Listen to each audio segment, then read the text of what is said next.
Hey everyone, my name is Ben Winterman. I am 39 and I live in Wichita, Kansas, and I am about to do a gastric procedure called Orbera. I've been researching it for a while and thinking about it for a while and sort of debating in my head with whether or not I want to do it. I finally committed to doing it and met with the doctor about a week ago. And so I thought, well, it'd be cool to hear stories from people who have had it done. And unfortunately, there's not a whole lot out there that I could find. There was a handful, but they were kind of hard to follow, or it wasn't exactly the information I was looking for. I figured, why not do that and make some videos and let people know kind of what my experience is with it.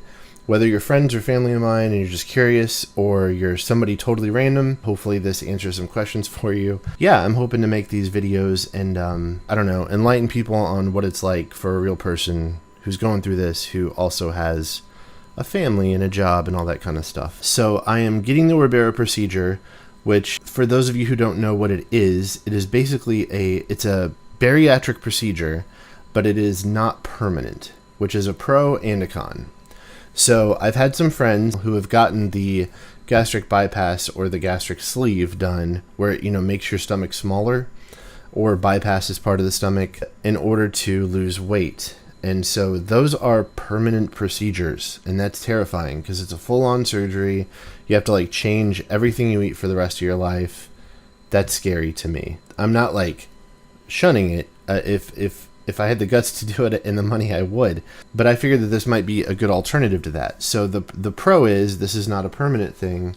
The con is it is not a permanent thing. So what is it? And this is me talking as a total amateur, from what I understand and what I've gleaned from talking to my doctor. The Orbera procedure it's endoscopic, so they go in through your mouth, down through your throat, into your stomach.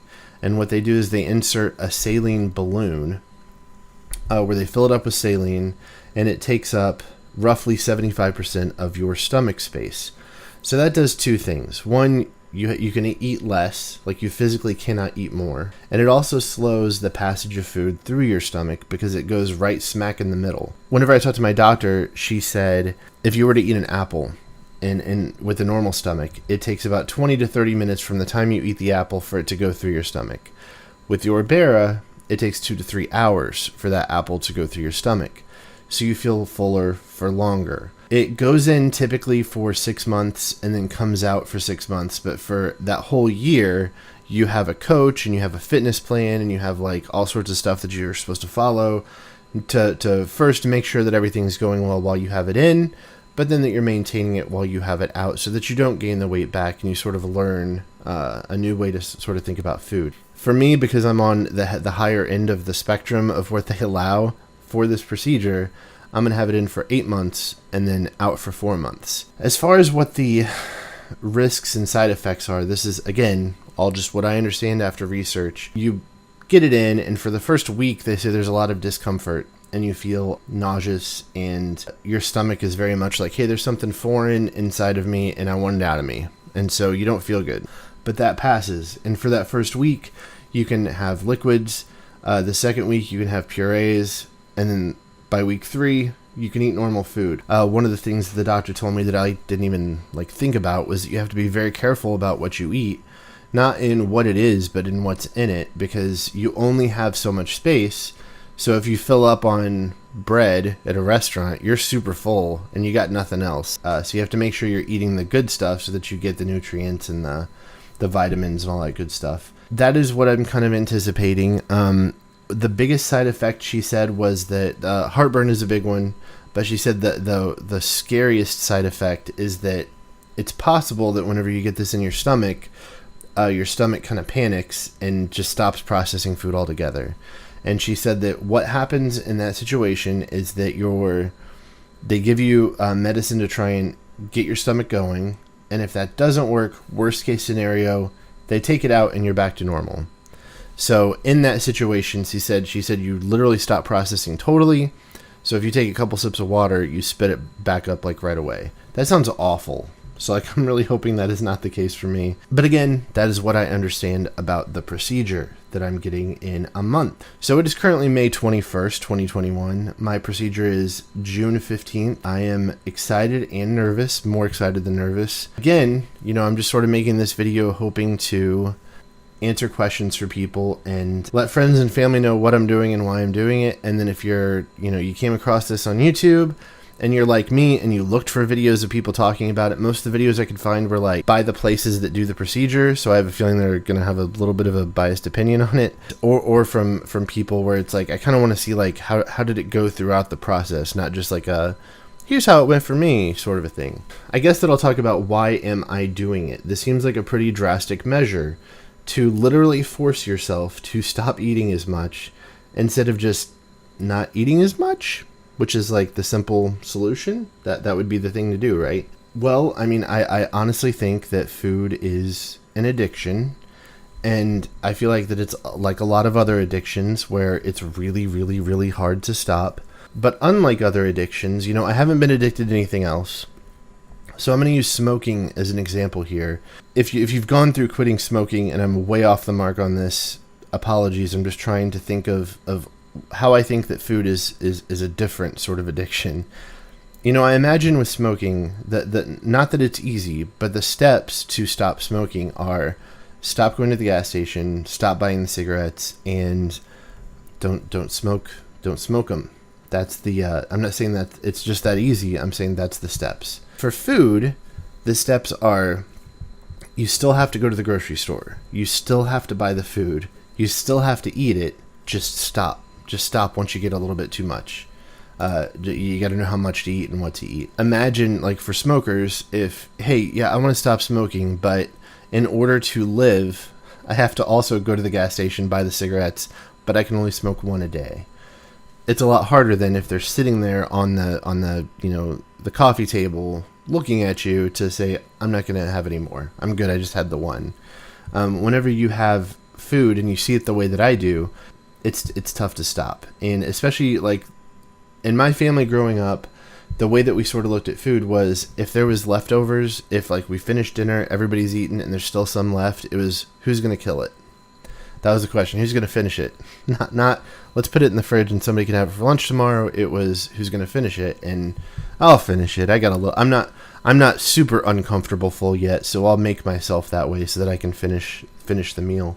That's kind of like what I'm dealing with as far as the food side of things, and it sucks, and it's tough because I feel like in watching like a lot of like, I don't know, shows that I like and podcasts that I like and stuff like that, a lot of people talk about losing weight and they talk about fat people and they say, just stop eating, just start moving, start working out, make an effort, have some self-discipline. And that's really hard. I wish I could, and I've tried it. About 5 years ago, I lost about 40 pounds by doing intermittent fasting, and that worked great. It was impossible to maintain it though whenever I got married and moved in with my wife, and I couldn't just say, hey, I'm not gonna have dinner tonight with you guys. It's just really hard to do that. And she's pregnant with our second kid. I'm not gonna say don't eat dinner with me, So it's tough. I've tried a bunch of different things. I've tried working out. I've tried walking. And here's the thing people don't understand. Big people, it's really hard for us to work out. It is very uncomfortable. It sucks. I know people who are like, oh man, I went for a run this morning and it felt great. I can't imagine that world. That is mind-boggling to me. To live in a world where you can do that. I literally don't get it. If I go for a brisk walk in the neighborhood, I'm like, that sucked. Everything about that sucked. My legs hurt. I'm tired. I'm out of breath. I'm sweaty. Why did I do that? That sucks. It's like, you've got a lot of body to move, and so it's hard to move that lot of body. And so I'm hoping that one of the sort of like, secondary things that happens because of this is that as I lose weight, it's easier to move and not as awful, and I can start doing, exercises. I currently weigh 321 pounds, which is the most I've ever weighed in my life. It's a lot. I'm 6'1". That puts my BMI at like 43. About 6 months ago, I weighed 300 pounds, and that's about where I was pretty average for a long time. Another reason I'm doing it is it sucks. Everything about it sucks. I'm going to share my before pictures here of me without a shirt on. And this is like awful for me. Okay? I hate this. Like whenever I go with family, close family, to a swimming pool, it's awful. You know what? This is not ideal. I always told myself that whenever I had that thing, like where my stomach was like curling over, that I would like freak out and panic and just stop, and that would be like my rock bottom. And I've been like that for about 3-4 months, and yeah, it's still hard to stop. So I want to feel better. I want to live longer, to be in my kids' lives longer. My goal is 250 pounds. I can't remember a time I weighed that much. That is a little bit more than the 20% that Orbera sort of usually gets in the return, but also I'm kind of bigger and I have the ability to lose weight, so I've done it before, so I'm hoping that I can sort of push myself a little bit more and get down to that 250 goal, which is still a pretty big dude, but with my frame and everything, I'm never going to be scrawny. That's okay. I just figured I would put this together, start sharing stuff with everybody, and like I said, I'm about a month out, about 3 weeks out from getting the procedure done, and I'll make a video when I do get it done and kind of talk about what it was like, and I'll give sort of updates on how I feel, how it's going, what my weight's like, and yeah, hopefully this is informative to those of you who know me and helpful to anyone who's looking for answers. So thanks for checking it out, and I will talk to you guys later.